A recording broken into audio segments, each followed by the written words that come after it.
I got this about a month ago. And I've been kind of thinking about where do I want to keep this thing? Where do I want to place it? Where do I want to hang it? Because it's kind of a big deal. I think it's one of those things that's probably a big deal to anybody, but it's especially a big deal to me. And a lot of that has to do with my past, about some of my struggles in life. Because there's definitely a large amount of my time that I thought this would never happen.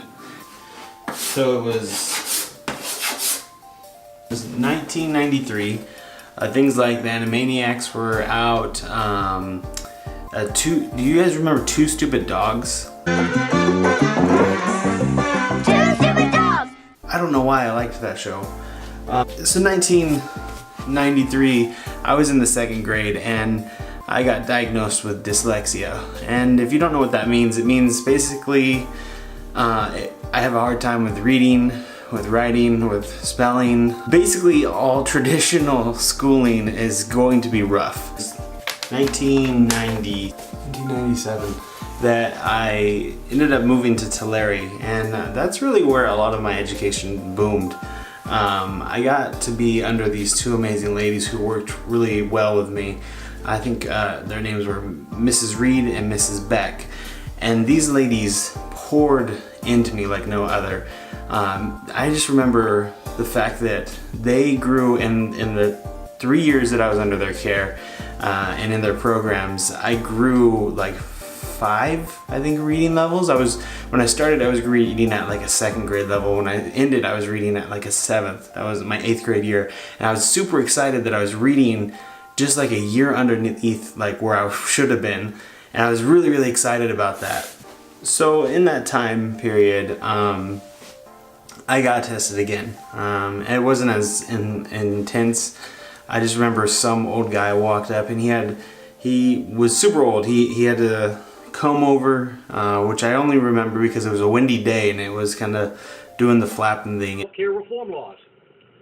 And I remember as an 8th grader just trying my best not to laugh, which is pretty good manners for an 8th grader. He asked me the good old question you ask every 8th grader, which is, what are your plans for after high school? And I said, you know, I don't know, probably going to college. And in a very candid moment, he looked at me and he said, you might want to think about something else. And I remember at that moment, I was so pissed.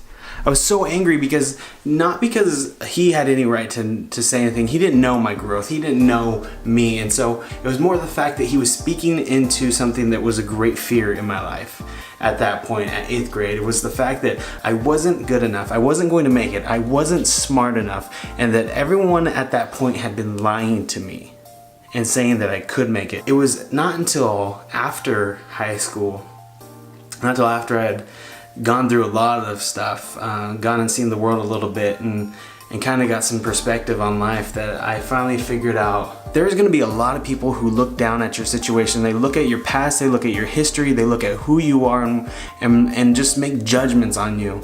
And they don't know a thing about you. They don't know how bad you want it, how hard you can work. And so they'll speak lies into your life. And the important thing to understand is those things, don't let them sit there.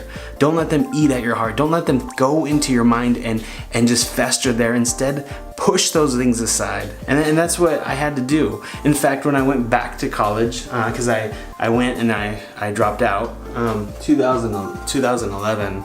And when I started, I remember going into the resource center at my college and just saying, hey, I have dyslexia, and they were like, okay, you know, you're kind of a little older now, we might need to retest you to see where you're at and to see what kind of things you need. And I walked out of there thinking, I think it's time that I just try. I think it's time that I just try my best to see what I can do on my own. Because one thing I had realized when I was thinking back about Mrs. Reed and Mrs. Beck was that they believed in me, but they also pushed me to work really, really hard. And after I got out of their programs, I kind of had stopped working so hard. And so I thought, what if I just tried hard again? Not to diminish, like, everyone's at a different spectrum when it comes to dyslexia, when it comes to any kind of learning disabilities, but I had used it more as a crutch in a lot of my situations. Well, I have dyslexia, so I can't read well. I can't understand those things. I can't do this, I can't do that. And I had just continued to just use that crutch, that label of dyslexia on my life, that I never really pushed myself to see if I could go past it, that I could go beyond what I had already achieved. And so that's what I ended up doing. I walked out of that place and I just said, you know, I'm just gonna try my best and see what I got. And I didn't get all A's. I didn't get any of the valedictorian stuff at all. That wasn't a part of my story whatsoever. That's not what it is. But what I did get was, I did get this. I finished. And that's the key thing. Now the degree isn't like, it's not like I want to hang it up and say, hey, you know, look at how much knowledge I have, look at how great I am.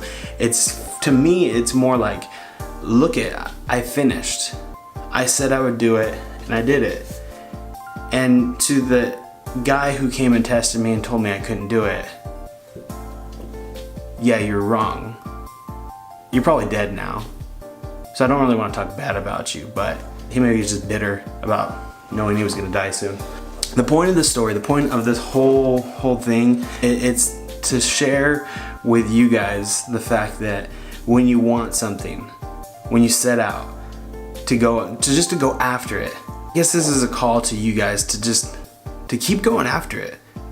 To not give up, to not let those things, those labels that you've put on your lives slow you down. What people tell you you can and cannot do, those things don't matter. It's what you say you can and cannot do. That's what really matters. So that's my story. I have dyslexia, and I also have a bachelor's degree, which is kind of cool. Thanks so much for watching. Appreciate it. I hope you enjoyed this story, this little glimpse into that Greg's past, and maybe it helps you understand the weird person that I am. And hopefully it helps you on your path too, to think about, man, if Greg can graduate college, then anything can happen, right? So thank you so much for watching. Make sure to subscribe and become a dream feeder, and I'll catch you guys next time.